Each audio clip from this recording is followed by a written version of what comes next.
fardu kifayah. Memasuki acara pertama yaitu pembukaan, marilah kita buka acara dengan melambaskan al-basmalah. Sambutan yang akan disampaikan oleh penyelenggara simulasi fardu kifayah memintakan kepada Bapak Dr. Abdul Mudah untuk menjelaskan kegiatan kita. Kepada Bapak kami persilakan dengan segala hormat. Bismillahirrahmanirrahim. Assalamualaikum warahmatullahi wabarakatuh. Alhamdulillahirabbil alamin wassalatu wassalamu ala asyrafil anbiya'i wal mursalin wa ala alihi wa sahbihi ajma'in. Yang pertama, mari kita ucapkan terima kasih kepada Allah Subhanahu wa taala telah memberikan kita kesehatan sehingga kita dapat bertemu bersama di pelataran parkir Fakultas Syariah dan Hukum UIN Sumatera Utara.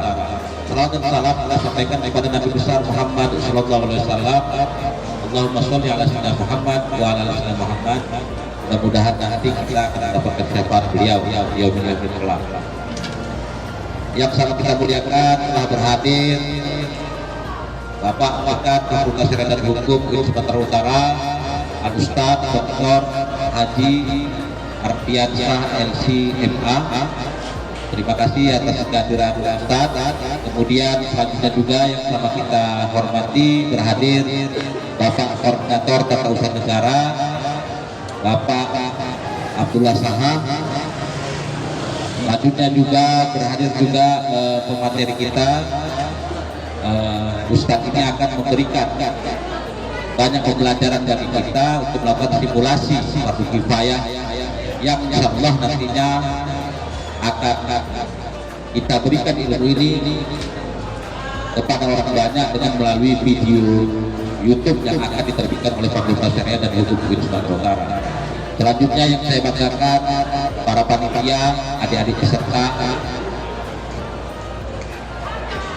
Hari ini yang saya tahu bahwa inilah pertama Fakultas Syariah dan Hukum UIN Sumatera Utara melakukan simulasi langsung. Simulasi fardu kifayah yang semuanya itu kita menggunakan peralatan yang akan disiapkan juga ketika memang terjadi fardu kifayah di lingkungan kita. Sampai kita memakai seorang mahasiswa yang bersedia untuk menjadi sampel mayat untuk dimandikan dan selanjutnya akan kita kuburkan nanti. Jadi yang sering saya sampaikan kepada para peserta adik-adik, tolong diperhatikan kegiatan ini. Kita berharap ini menjadi amal jariah bagi kita semua. Kalau memang nanti misalnya kita ini masih punya orang tua, kita doakan umur mereka panjang, sehat selalu. Tetapi kalau mereka nanti dipanggil Allah, paling tidak kita pernah melakukan kegiatan simulasi ini dan kita bisa langsung mengabdikan diri kita yang terakhir kepada orang tua kita. Tujuannya begitu. Dan ini memang sudah kita rencanakan atas perintah dan arahan dari Al-Ustaz Dr. Haji Arfiansyah LC.MA sebagai Dekan Fakultas Syariah. Keinginan ada produk yang bermanfaat bagi umat dari Fakultas Syariah. Mungkin itu saja yang bisa kami sampaikan. Mohon kembali kepada para peserta dan adik untuk memperhatikan dengan sebaik-baiknya. Demikian saja. Assalamualaikum warahmatullahi wabarakatuh. Waalaikumsalam warahmatullahi wabarakatuh. Terima kasih kami ucapkan kepada Bapak Wakil Ketua. Selanjutnya atas sambutan sekaligus membuka acara simulasi fardu kifayah Fakultas Syariah dan Hukum Universitas Islam Negeri Sumatera Utara tahun 2022. Kami mintakan kepada Bapak Dekan dengan segala hormat.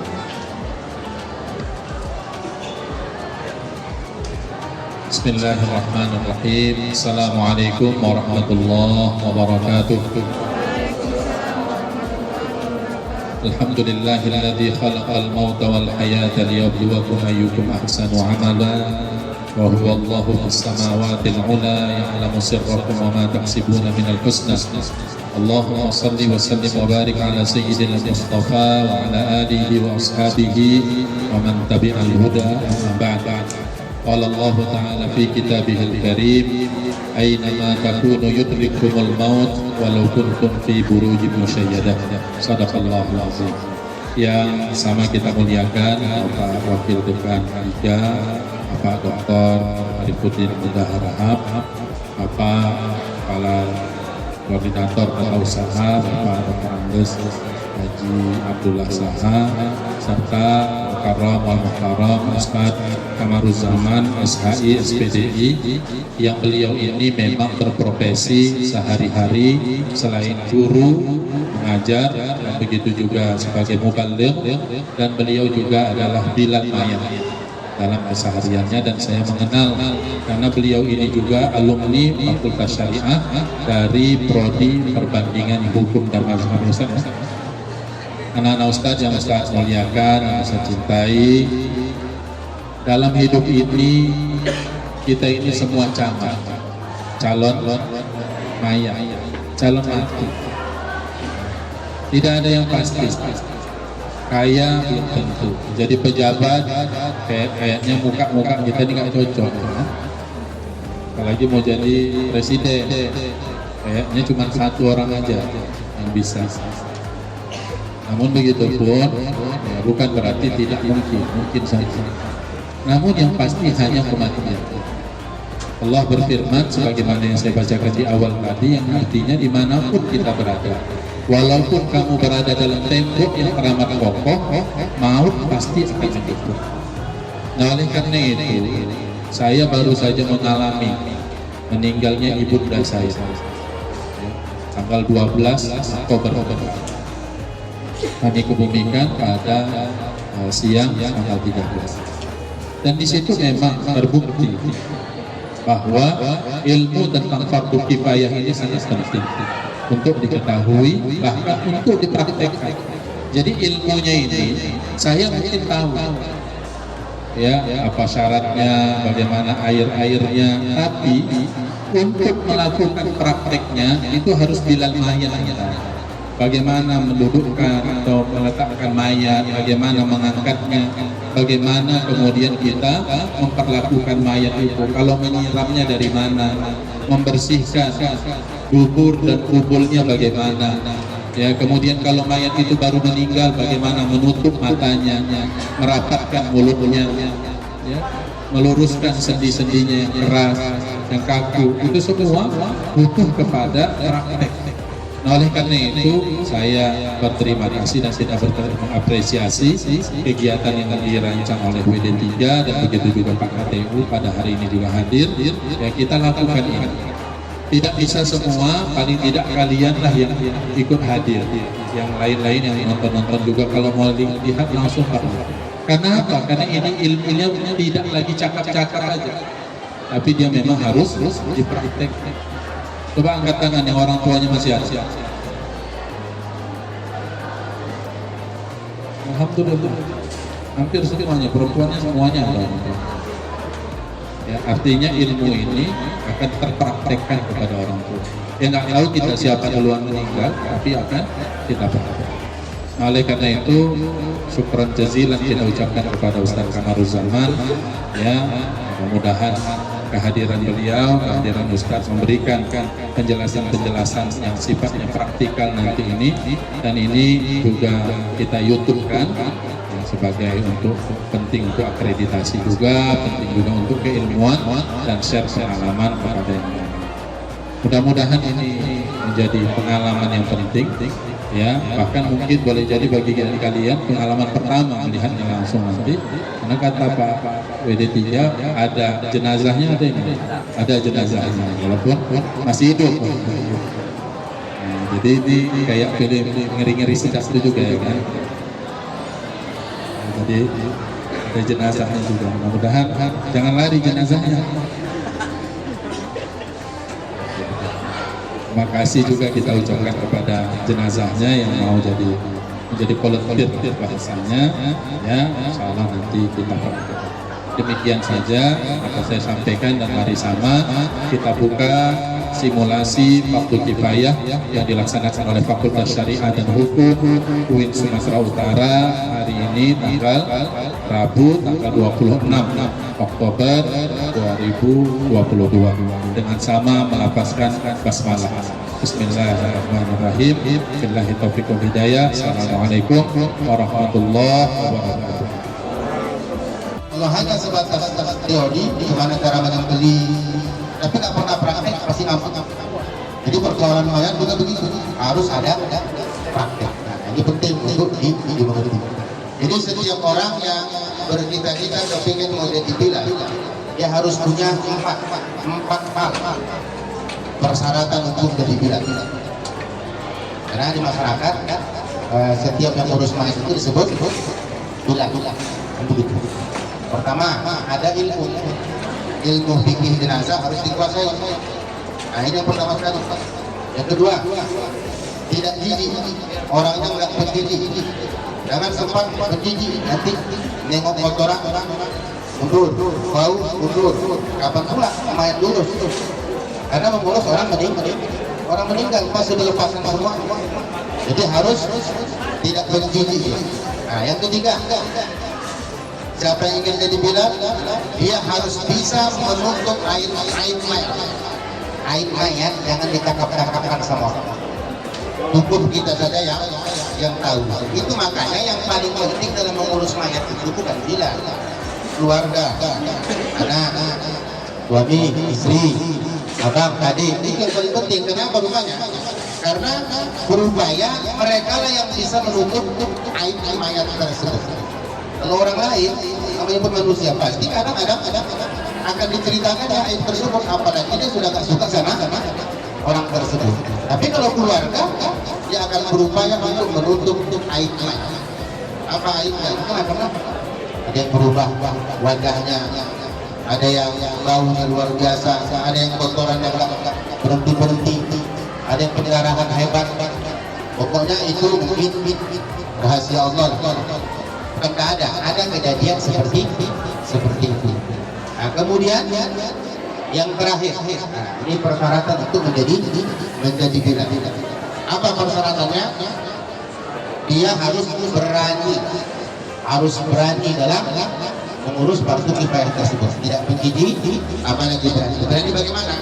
Tidak selamanya mandikan mayat ini siang, kadang malam.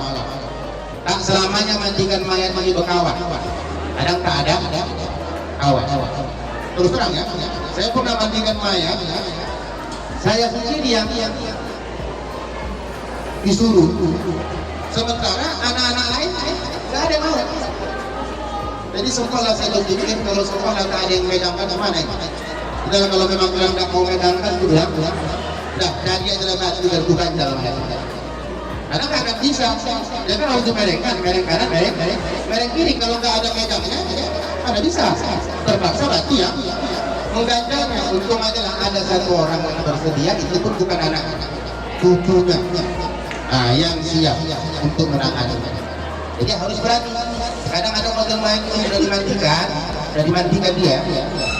Mau kadang tangannya itu nggak bisa diginikan. Tetap juga begitu. Jadi kalau kita seandainya nggak pemberani, lepas kadang tangan itu mau menampar wajah orang yang memandikan tadi. Jadi gini kan, ya hantamkan dia ke muka yang memandikan tadi. Kalau seorang nggak pemberani, dia lari. Nah, ini mayatnya apa? Pulang. Dikit. Nah, itulah makanya dia harus berani. Jadi inilah bekal setiap orang yang mau menjadi bilal. Nah, jadi untuk mempersingkat waktu ya, kita langsung tangani persoalan praktek. Sebelum mandikan mayat, terlebih dahulu disiapkan kain kafan. Nah, ini tengok. Jadi kita ambil yang praktis ya, yang sudah jadi, yang sudah ada produknya. Nah, terutama produk yang diterbitkan oleh Mubarak. Nah, siapkan dulu. Ini apa namanya ini? Tikar. Nah, tikarnya disiapkan. Kemudian ambil tadi. Ada dalam kotak. Tadi ini diukur dulu dengan berapa besar mayat. Baru dipotong. Mana mayat? Mayat mana mayat? Ini mayat. Nah, ini tadi. Mana ya? Ukur.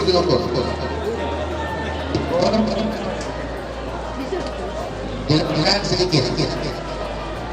Tengah saja, tengah. Dilingkarkan. Dilingkarkan ke barat. Ya. Lebihkan sedikit.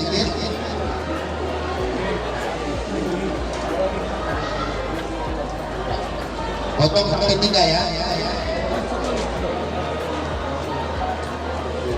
Ya, potong 3. Tidak.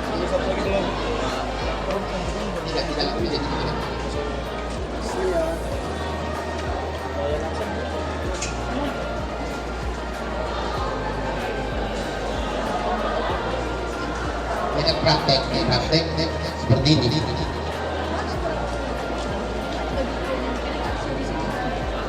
Nah, sudah. Letakkan dulu di bawah ya. Sebelum kita mengasih kain kapan, letakkan dulu di bawah. Ini di tengah. Nah, kemudian karena tadi ini fungsinya untuk pinggang satu, di pinggang di dada, pinggang atau perut, lutut. Nah, kemudian nanti baru kaki sama kepala. Nah, bikin lagi. Kalau pinggang sama ini sama besarnya, sama panjangnya, kalau kepala nggak apa, sedikit saja. Lebihkan kepala. Nah, kepala lebihkan sedikit. Nah, sama kakinya sama.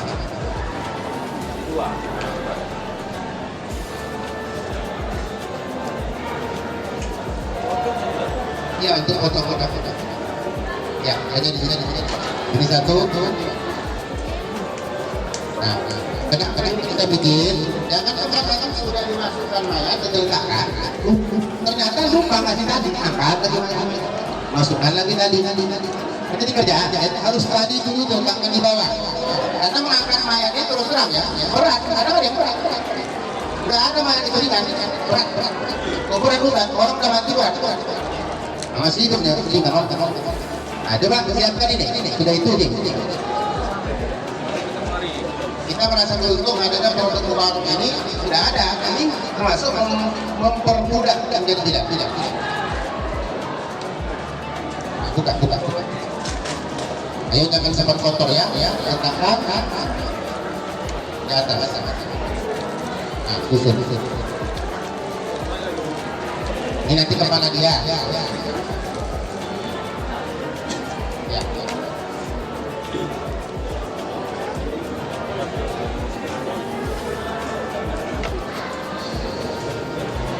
Ya, lanjut, lapis kedua.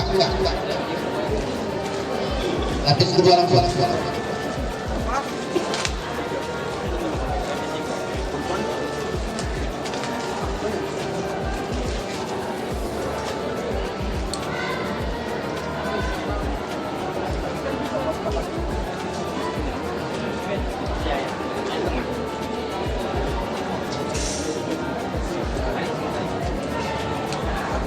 Sudah itu baru dibikin bantalnya. Ini karena lokasinya sempit, seharusnya kita ukur kalau mau meletakkan bantal mayat satu jengkal. Jengkal dari meja. Ya. Berarti menurut kepala ke sini.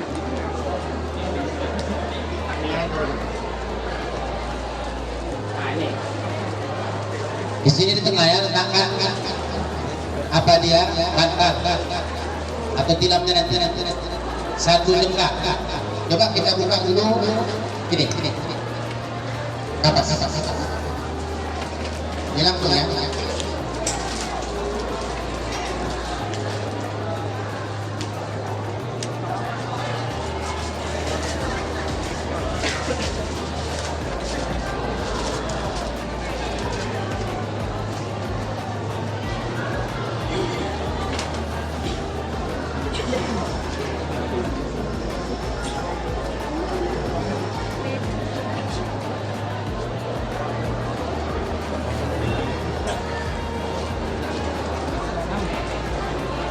Ini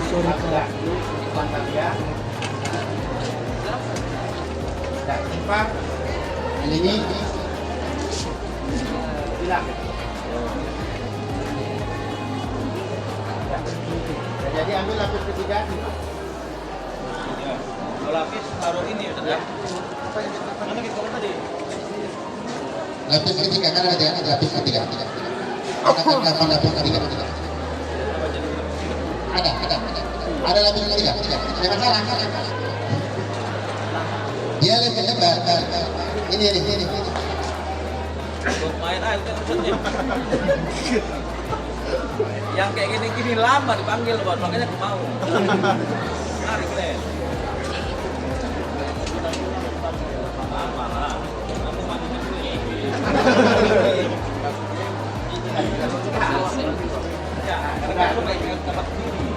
Sudah ya. Kemudian nanti ada disorkan. Disarung. Kemudian pada dapat. Dan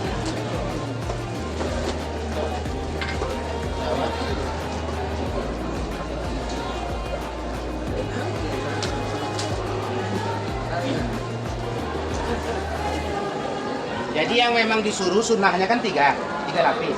Tapi praktek di masyarakat pakai sarung dibikin juga baju diletakkan. Nah makanya alangkah bagusnya diukur dulu mayat. Baru kata ini orangnya kan, nanti kepala dia sini, pinggang nanti dia sini. Nah, sarung agak mundur ke sini. Boleh. Kemudian mana baju?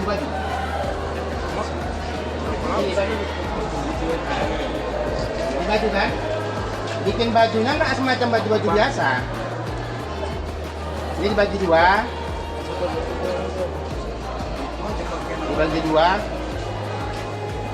Potong.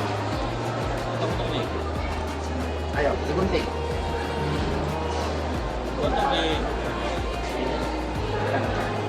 Itu. Nah, tengok. Ini untuk bajunya. Nah, letakkan di sini. Kepala. Iya.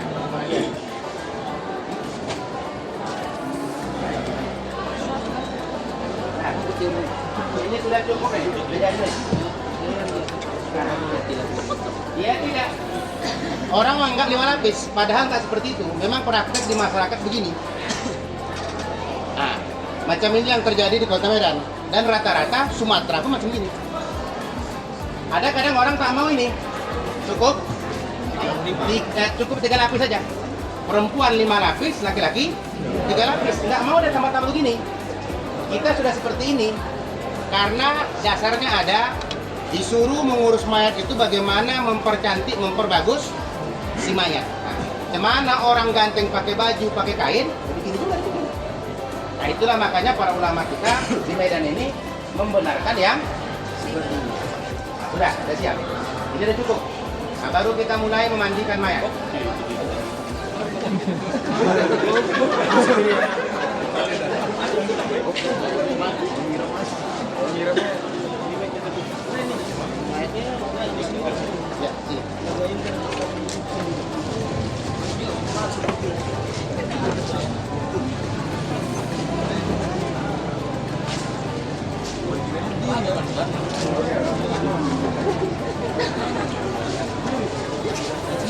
Jadi mandikan mayat ini terlebih dahulu dicari siapa yang siap untuk memandikannya, keluarga.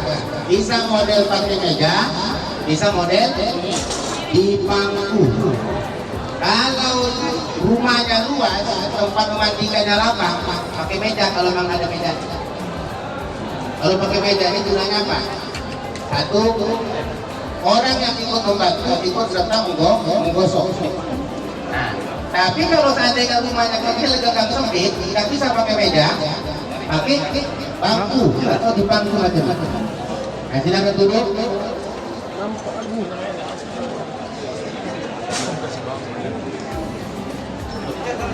Ya. Nah, ini yang mandi kan? Apa pakai singlet? Iya. Yang jadi mayat mana ini? Iya. Oh, enggak, ini. Bisa kita perhatikan ya. Karena mandikan mayat ini tidak boleh ditelanjangi, nggak boleh. Minimal aurat wajib yang harus ditutup dari mulai pusat sampai lutut. Itu laki-laki. Kalau perempuan dari sini sampai kaki. Nah, aurat besar mayat, kubur dan dubur itu nggak boleh ditengok-tengok.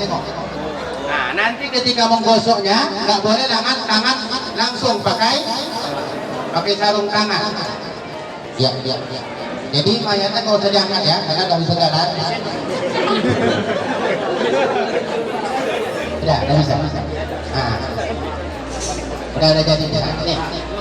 Dan langsung naik mayat. Ingat ya, ini mayat ya. Dalam memandikan mayat, tugas harus kita perhatikan. Yang harus sampai dalam memandikan mayat ini dua. Pertama, rata air ke seluruh tubuh mayat, jangan ada yang tidak kena. Yang kedua, najis mayat tidak. Karena nggak akan bisa dia disolatkan kalau masih ada najis. Nah, nanti perkara najisnya keluar itu nggak jadi sholat. Bisa nanti disumbat.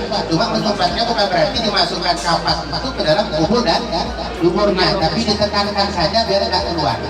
Mari. Nah, bisa dimengerti kan? Nah, ini dia. Pindah. Ini teruskan namanya. Ya. Ada gayung. Nah, perhatikan.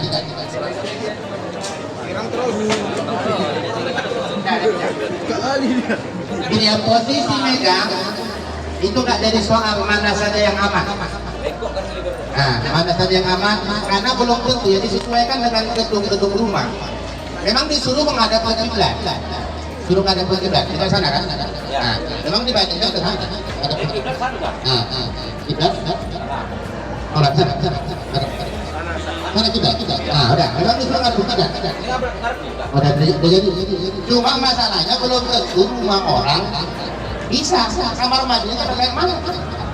Nah, makanya kita sesuaikan saja. Pokoknya tercapai rata air ke seluruh tubuh, najis mayat hilang. Ya, kita mulai. Ya, langsung. Perhatikan ya. Air yang disediakan ini ada. Nih, tengok. Itu udah cukup lah ya. Atau semua kita. Air kan aja, Ustaz? Iya. Coba ambil. Kita ada. Oh.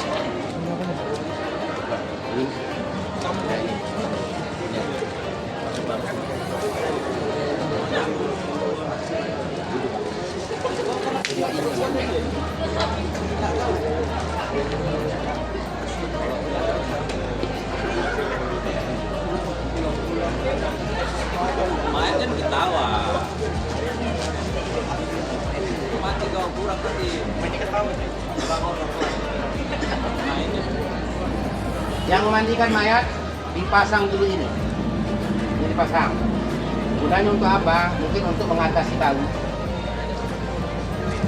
Kemudian ini dipakai. Karena dia nanti entah mana tahu nggak pulang ke rumah nggak mandi lagi, langsung disolatkan. Jadi pakaian kita tidak kotor, tak basah. Dipakai macam ibu-ibu mau cuci piring. Nah gini. Nah pakai.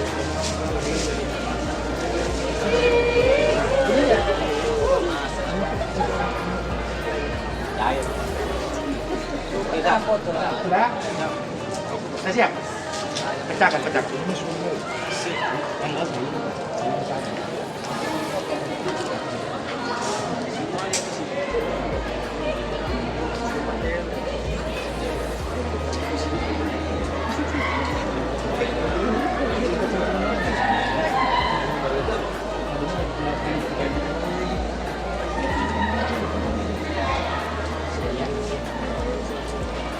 Ini daun bidara.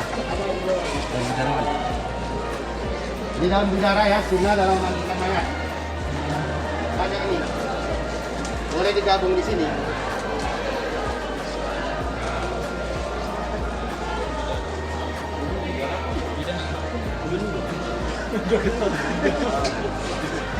Ya, kita mulai ya. Ingat, dalam mandikan mayat dilarang membuka kubur dan dubur mayat langsung. Jadi jangan nanti ditengok-tengok, karena banyak praktek di masyarakat. Terbuka, apa kata orang yang mandikan? Udah nggak apa-apa, kan sama aja. Kalau yang laki-laki, ya laki-laki, kalau yang perempuan, perempuan. Maka kadang terbuka, kita tengok orang itu biasanya. Padahal tidak boleh kita menengok aurat orang, walaupun sama jenisnya. Jadi aurat ini harus tutup. Ini anggaplah, ada kain lain nggak ada? Ada trik-trik. Coba cari kebutuhan lain, kain kebutuhan lain. Nih kain kebutuhan lain. Ini gunanya menutup agar jangan terlihat. Anggaplah ini mayatnya polos, kan? Polos, jadi ditutup. Ah, gini.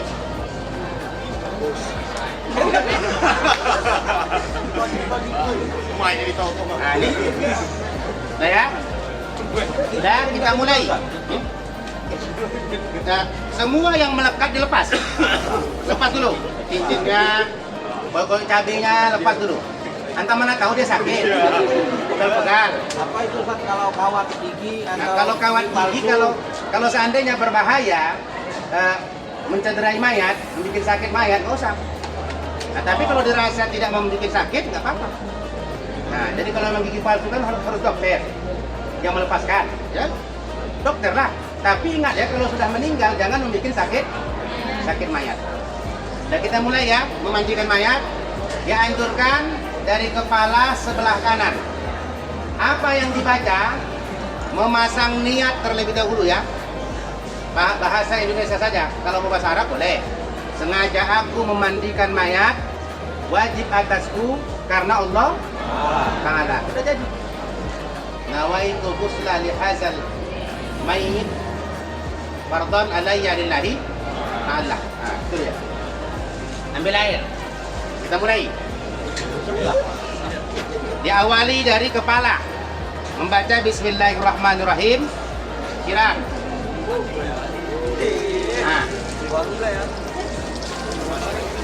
Ingat ya, kalau masih bagian luar, nggak apa-apa tangan langsung. Tapi kalau udah pakai masuk kubur dan dubur, pakai sarung. Nah ini, memang pakai tangan kanan disuruh. Gosok. Itulah makanya mandikan mayat ada tukang nyiram. Oh, ini Ini duluan. Yaitu bagian kanan. Kanan diselesaikan. Baca Bismillahirrahmanirrahim. Nah, mana kanan? Di kanan. Bismillahirrahmanirrahim. Kanan duluan. Sampai ini semua. Kemudian yang kiri. Bismillahirrahmanirrahim. Ini.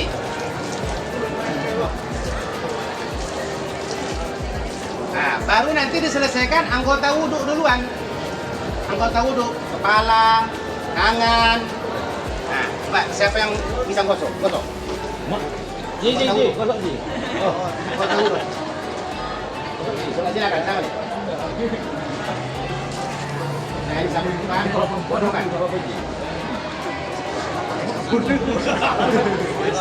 Wajib lah. Ya, gosok wajahnya terus. Nah, ini jadi contoh ya.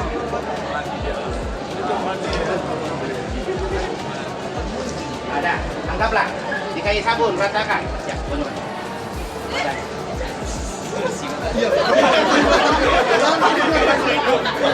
Ratakan ya. Nah, ini contohnya. Gosok semua, pakai sabun, itu disesuaikan. Sabun, tamput ya. Sabun inilah gunanya. Jadi sabun ini ada kadang di masyarakat disiram air hancur. Nah, ada yang model begitu, tapi nggak perlu masalah sambil mandi kita gosok-gosok. Dan sabun ini nggak mesti harus sabun telepon. Semasa hidup pernah mandi pakai ini? Enggak kan? Makanya sabun wangi boleh. Nah, dia aja hidup nggak mau mandi pakai ini. Tapi begitu meninggal pakai ini. Kenapa pakai ini? Karena ini dianggap paling paling kuat membersihkan kotoran. Itu maka dipakai orang. Sebetulnya nggak masalah. Nanti kalau protes anaknya, ayahku nggak mau pakai sabun telepon, sabun lifebuoy dan lain sebagainya. Nggak apa-apa. Silahkan. Iya, memang disuruh ini dulu. Siapa yang bisa? Tolong gosok. Gosok ya. Gosok dulu. Udah rata. Sudah rata, baru menangani najis si mayit. Najis si mayit. Karena nggak akan bersih dalam memandikan mayat ini.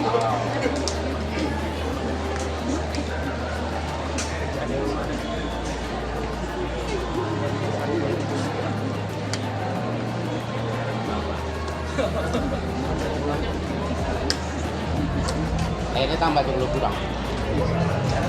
Air tambah. Air.